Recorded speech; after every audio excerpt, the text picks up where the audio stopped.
Well, a lot of firsts this week. First snow, and we're starting the first book of the Torah all over again. So the holiday season is over, and we are back into our weekly reading of the different parshas of the Torah.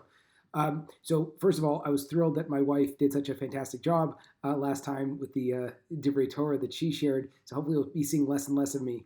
But one of the ideas comes from a teacher of mine who was very inspiring, who's currently he just came out with the diagnosis, unfortunately, of having cancer, Rabbi Jonathan Sacks, so we can have in mind that he should hopefully have a speedy recovery. But he explains this really interesting idea at the beginning of the Torah.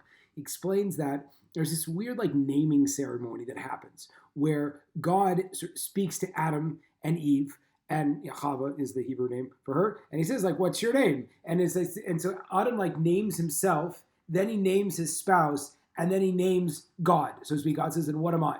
And so the interesting thing that Rabbi Sacks says is that it's a progression. And Rav Kook says a very similar idea, that the first thing we have to do is get to know ourselves.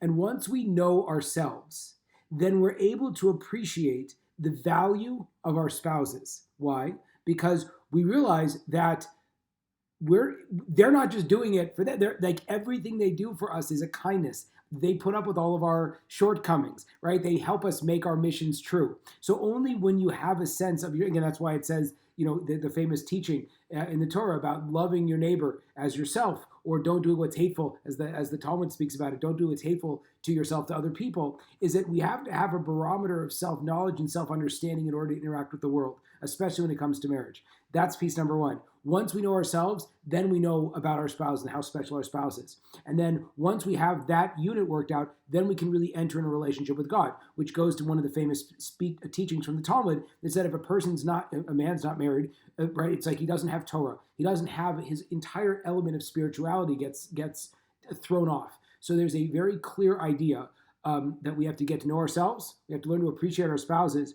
And then from that wonderful place of loyalty, we're able to really build on and increase our relationship with God. So wishing everyone a beginning of the winter, here we go, and a wonderful experience of getting to know themselves, experience of tremendous marital harmony, if you are married, and then also a tremendous amount of spiritual closeness. Shabbat Shalom.